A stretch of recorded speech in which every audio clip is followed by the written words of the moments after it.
Uno, queridos patitos. Estamos al día 23 de enero, pero de 2006. Y es que en Moscú se descubrieron cámaras de vídeo camufladas como piedras. Sí, a veces pasan estas cosas, que la inteligencia y la contrainteligencia se tienen más o menos pillados, sobre todo cuando son profesionales. Como por ejemplo hace unos años hubo 43 detenciones de presuntos espías israelíes en Turquía y ahora ha habido otra redada de 33 presuntos espías en Turquía, lo cual evidentemente hace disfunción del hecho de que históricamente en teoría habían sido amigos y aliados Israel y Turquía y en teoría habían mejorado las relaciones, pero en este momento parece que el señor Erdogan ha querido poner encima de la mesa esto de poner en evidencia a los israelíes. Pero ojo, que cuando en otros lugares descubren presuntos agentes israelíes, como por ejemplo en algún país islámico, no otomano, es decir, en el ámbito árabe, incluso en Irán, pero especialmente en tierras de los filisteos, directamente los ejecutan. No los detienen o los expulsan. No, no. Los ejecutan, incluso a aquellos que, siendo miembros de sus comunidades, presuntamente son acusados de ser utilizados por el enemigo como agentes de información. Así de sencillo. Por tanto, no debería de sonarnos raro, extraño, el hecho de que en Moscú en un momento dado se descubrieran estas cámaras de vídeo camufladas como piedras y que evidentemente la inteligencia, el MI6, en Moscú, en Rusia, tuviera interés de conocer lo que se estaba cociendo en determinados ambientes. Y para eso las cámaras, estilo Q, en las películas de James Bond, Desmond Llewellyn como el mayor Goodroy, estableciendo ese suministro de tecnología que vimos desde fundamentalmente y de manera estructurada en Goldfinger en 1963, la película canónica que abrió la situación de las formulaciones canónicas de la saga de James Bond para los siguientes 50 años, tranquilamente. Es curioso porque tenemos en este canal algún que otro vídeo hablando de la saga de 007 y por tanto recomiendo ir a ellos, estos conversatorios, algún que otro vídeo específico. Y porque evidentemente esto de la ingeniería, la tecnología, la información, los espías es un elemento que ha estado siempre, y el caso de Rusia tiene la herencia de la Guerra Fría. Y sobre todo cuando el señor Kim Philby murió en Moscú porque escapó del Reino Unido poquito antes de ser cogido. Sí, le iban a coger, era uno de los 5 de Cambridge. Y está muy alto, estaba muy alto en la estructura interna del país. Y ese espía británico espiaba para los soviéticos. ¿Mm? Un kid filmy que vemos al inicio de la película Cuarto Protocolo y que fue importante para literatura y cinematografía de espionaje en el ámbito británico, europeo y occidental y anglosajón. Por lo tanto, ciertamente que estos temas estén encima de la mesa cuando hay un pasado, un legado de todas estas actividades, es algo lógico. Pero lo chusco entra en funcionamiento porque el Reino Unido admitió que las cámaras de vídeo eran suyas, pero desmintió categóricamente que sus diplomáticos sean espías. Ah, sí, bueno, las cámaras, estos, sí, claro, verás, es que sí, las fabricaron en el Reino Unido, sí. Pero no sabemos cómo han llegado ahí. Alguien las ha puesto. Nuestros diplomáticos no las han puesto ahí. Ha debido ser alguien, no sé, la señora de la limpieza o algún espía de freelance o alguien que tenía ganas de utilizarlas, no sé, para ver señoras en bikini o vete a saber qué, ligeras de ropa, entrando en los edificios o saliendo, o igual a los jovencitos, a los efebos, igual les gustan, cuanto más tiernos mejor, no sé, o que hace colección de vestimentas para tratar de tener una tienda de modas. Seguramente algo de esto le dijeron los británicos a los rusos. A ver, a mí que me registren. Bueno, sí, las cámaras que han cogido y que estaban así en trampantojo en el ámbito como si fueran piedras, pero no lo eran, y detrás estaban las cámaras británicas, pues hay que tratar de sortear el asunto, ¿eh? Como, por ejemplo, se trató de sortear, y es curioso porque a veces el espionaje va y viene, y en el caso de Cuba-España, en los años 80 y 90, en paralelo con la situación de la existencia de un gobierno socialista, Felipe González, en el gobierno de España, pues evidentemente había intentos de en la inteligencia cubana de tratar de controlar la disidencia existente en España, para tratar de controlar sus movimientos, de saber lo que pueden decir o no. Evidentemente en una democracia no se puede hacer un seguimiento mucho más profundo, pero evidentemente también se quería hacer un intento de la penetración en el ámbito de Cuba, incluso instalando a alguien, creo que en la cúpula del Ministerio de Exteriores, pero esto no lo recuerdo exactamente. Pero resulta curioso porque hubo un alto dirigente de una delegación ligada al gobierno vasco que digamos que espiaba para España. Era un espía. Y los cubanos esperaron, por respeto a las instituciones vascas, esperaron al momento de su destitución, de la finalización de su contrato, se diga como se diga, para cuando esta persona fue a ir al aeropuerto, a La Habana, para coger el avión y volver a Europa, ahí pedirle explicaciones y tratar de sacarle la información. Estas cosas pasan, que sabían perfectamente, y tratan de minimizar la exportación de información, y luego, cuando ven oportuno, para no incomodar a nadie, siempre que no quieran incomodar a alguien, pues sacar el asunto. Pero, en el caso de Rusia y Reino Unido, seguramente en ese momento, a comienzos de 2006, había una oportunidad, algo que había pasado, que a los rusos les sentó muy mal en algún lugar, y evidentemente los rusos sintieron la tentación de: Dimitri, a ver, Dimitri, ¿qué tenemos por aquí que les podamos hacer pupita a los británicos y que les podamos dejar en cueros públicamente? Mijail, tenemos aquí este asunto, el de las cámaras de vídeo, aquí en Moscú. Chachi, venga, vamos a ponerlo encima de la mesa y se van a cagar estos británicos. Seguramente fue algo parecido a esto. Lo tenían ya controlado, más o menos. Sabían lo que estaba pasando. Seguramente minimizaron los costes a pagar por el tema de estas cámaras. Y en el momento oportuno, ¡zas!, desvelarlo.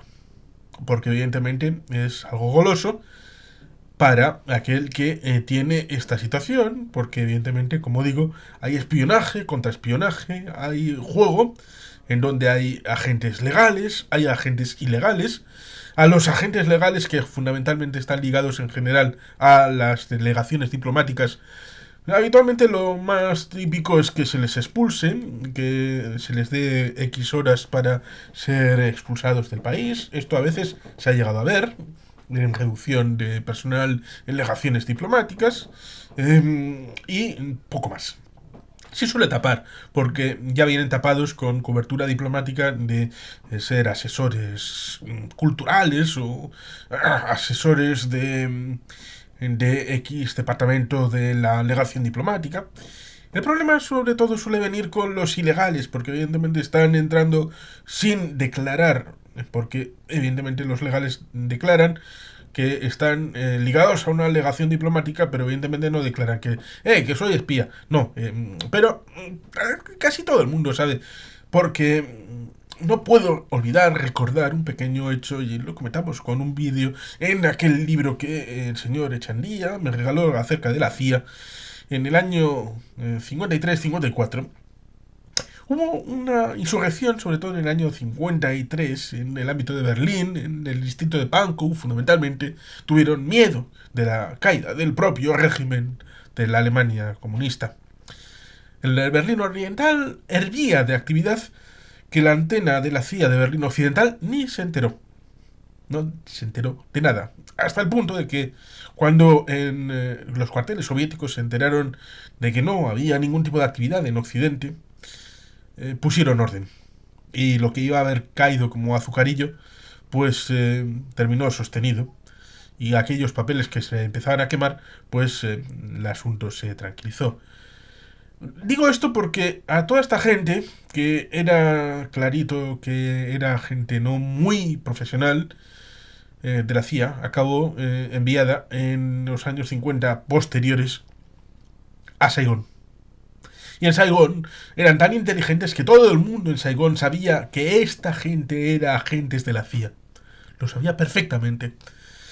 Lo cual ciertamente es inútil para un espía. Sobre todo me refiero a esta jornada. Luego llegaron otros espías de otras partes del mundo para hacer una operación que fue la más exitosa de liquidación específica de los líderes del Viet Minh, que es lo que luego, posteriormente, declararían que habían hecho mucho daño. Por lo tanto, el espionaje es capaz de lo mejor y lo peor. Eso quede claro. Y en algunos casos saben perfectamente dónde están y quiénes son. Y en el caso, evidentemente, de los espías ilegales, evidentemente, son objeto o de liquidación o de por tratamiento especial por parte de los homólogos residentes. En el caso que nos ocupa, evidentemente, es un asunto peliagudo, en tanto en cuanto, evidentemente, es un poco sirene y un poco casual el asunto. ¿Y por qué? Pues vamos a ir a la hemeroteca. La noticia decía así: el gobierno ruso acusa de espionaje a la embajada británica en Moscú. Los miembros de la representación diplomática británica en Moscú enviaban datos a través de un mecanismo electrónico escondido en una piedra.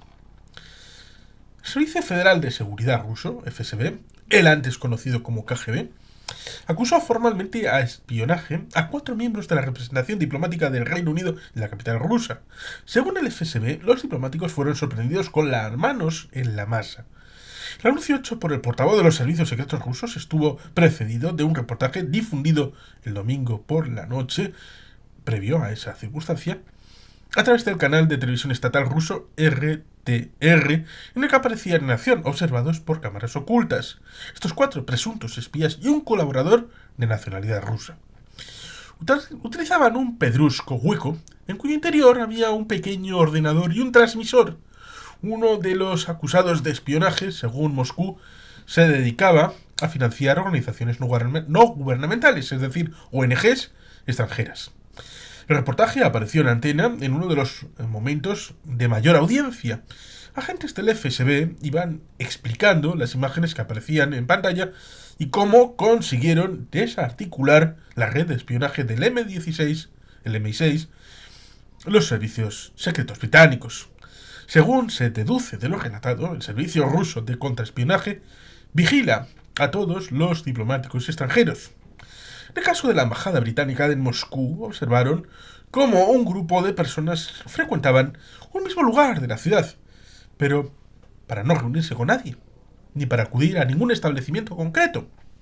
Al llegar al sitio señalado, los diplomáticos británicos, ataviados con ropa estudiantil para no llamar la atención, se detenían y sacaban del bolsillo un mini ordenador operado por lápiz digital.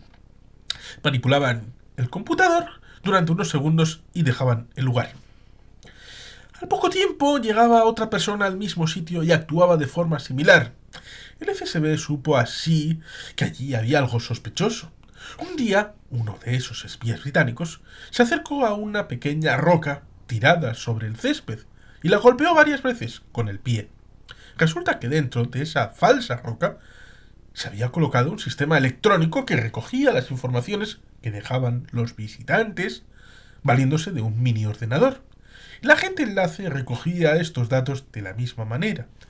Según explicó en rueda de prensa el portavoz del FSB, Sergei Ignatchenko, uno de esos pedruscos fue hallado y requisado. Fue entonces cuando pudieron establecer el tipo de aparato electrónico que tenía en su interior.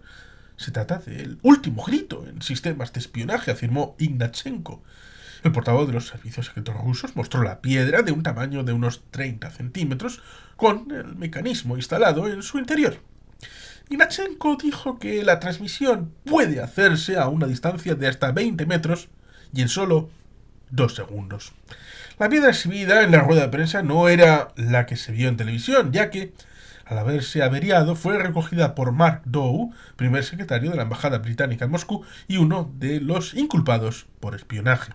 Además de Dow, están implicados Christopher Peart, Paul Crotton y André Fleming. Todos ellos serán probablemente expulsados de Rusia. El portavoz de los servicios secretos rusos mostró además documentos, según él, prueban que Mark Dow se dedicaba a financiar ONGs. Vladimir Putin firmó una draconiana ley que limitará seriamente el trabajo de las ONGs, pudiendo incluso suspender definitivamente su actividad en Rusia.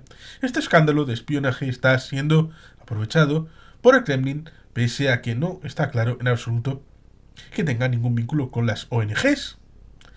Esta es al menos la opinión de la presidenta de la antena moscovita del grupo de Helsinki, Lyudmila Alexieva, para quien todo no es más que un montaje para justificar las medidas contra organizaciones que velan por la democracia. Es decir, que aquí hemos descubierto el ardid. No es un asunto previo, como pudiera suponerse, es un asunto post. Es decir, Dmitry, ¿qué tenemos para poder encubrir esta ley contra las ONGs extranjeras que buscan la democracia en Rusia? Mijail, tenemos esto de los británicos. Y además, parece que dona un dinerito a una ONG por aquí. ¡Ah! ¡Qué bien! Lo tenemos justo donde queremos. ¡Qué maravilloso! Y es que hemos de recordar que la humillación a los soviéticos a través de un tanque en la época de la primavera de Hungría, creo que fue en Budapest, habían construido un nuevo tanque después de la Segunda Guerra Mundial, y que evidentemente cada vez que pasan estas cosas los enemigos siempre están deseosos de echarle mano y tratar de tener un ejemplar para diseccionarlo y hacer ingeniería inversa. Y es que en ese momento uno de estos tanques quedó varado en la calle y uno de los húngaros, puede que fuera un checo en la primavera de Praga de 1968, pero yo creo que era en Hungría en 1956, lo trasladó al jardín de la legación diplomática británica. Y por tanto, de ahí lo cogieron los británicos, lo fueron sacando por valija diplomática y ahí lo estudiaron en el Reino Unido para mejorar su futuro tanque que ya estaba en preparación. Estas cosas suceden y hay que aprovechar el momento. Y los soviéticos seguramente acabaron por saber que esto había sucedido y evidentemente se llevaron un morrocotudo cabreo. Y estas cosas son como muescas que acaban en la cuenta de los británicos con los soviéticos, que luego heredaron los rusos y evidentemente utilizaron a los británicos para estas cosas suyas, cuyas consecuencias tuvieron, por ejemplo, hace un año prácticamente en Georgia, con el intento de un sector de tratar de implementar esa misma ley de ONGs que hizo Vladimir Putin en 2006. Y por tanto, las cosas tienen hilos que generan esferas de conectividad en este mundo tan pintoresco pero que merece ser explicado, y que evidentemente estas cosas concupiscientes que pueden dar para historietas, para pequeñas circunstancias, pequeñas cosas que suceden, sucedidos, que evidentemente pueden entretener, divertir, pueden ser comentadas en la peluquería, pueden resultar una novelita, pueden ser una peliculita de James Bond, con trasfondo en estas cosas, o una película, por ejemplo, también de el señor Tom Cruise, a través de Misión Imposible.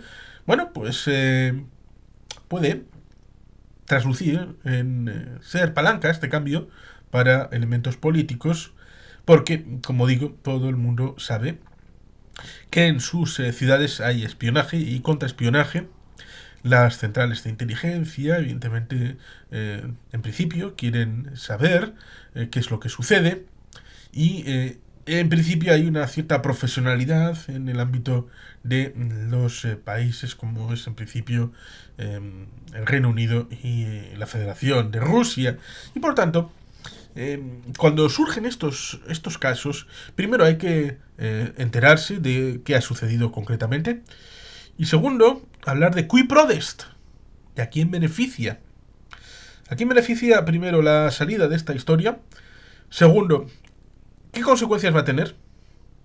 Y ciertamente ahí tenemos, en el caso de 2006, el asunto de las ONGs, y que evidentemente es de una situación gravosa para los derechos humanos y la participación social, porque que me digan cualquier ONG en cualquier lugar del mundo que no reciba financiación de fuera de su país, y simplemente con recibir 5 céntimos de euro una organización no gubernamental pueda ser tachada de extranjera, pues evidentemente esto va en contra de la capacitación de los seres humanos dentro del país a tener una libertad, cosa que evidentemente en Rusia no sucede porque es una tiranía totalitaria, una dictadura, que ahora dirige Vladimir Vladimirovich Putin.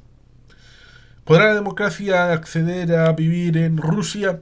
Es una situación complicada que no sabemos si verá el mundo o no, pero evidentemente lo que nos destila la historia que hemos comentado ahora hoy es ciertamente que en los países en donde hay creciente ausencia de libertad hay que utilizar este tipo de métodos más allá de que pueda suceder también en países democráticos. Lo escuchaba en un vídeo de encuentro de Belum Martis hablando del CNI que en los países más complicados el CNI tiene antena de 4 personas y en los países más amigables tiene una antena de 2 personas. Entre 2, 3, 4 en las capitales de los países. No sabemos si es hasta cierto punto verídico. En el caso de Irak fueron 8 los espías que estaban. Eso sí, seguramente eran 4 los que llegaban y 4 los que salían. Por lo tanto, ahí está el guarismo de 4 para el ámbito de la trascendencia, del aprendizaje de los que salen para los que entran. Pero bueno, ciertamente se entiende que puede haber necesidad de mayor personal en aquellos países que son contrarios a la relación amistosa y fraternal, cosa que evidentemente Rusia está demostrado que lo es y por lo tanto Rusia trata de expurgar esta situación de los espías, como por ejemplo acabó haciendo en 2006 a través de la publicación de esta historia en el momento oportuno cuando el Kremlin quiso para una opción política de tratar de culpabilizar a las ONGs por algo que estaban haciendo los británicos de recopilación de información. Y bueno, sin irnos a los clásicos tipo OSS, Suiza, Turquía, Estambul, Segunda Guerra Mundial, cosas muy clásicas de recopilación de información, y evidentemente Eri Mielke en el ámbito de la República Democrática Alemana, y muchos casos de espionaje que hay en la historia, que por ejemplo está John Le Carré para explicarlo, que bueno, la gente lea, vea vídeos, también comente, ¿por qué no? Y lo dejamos aquí, queridos patitos, sin más, es que ricasco, agur berobat, Betty Gelpian.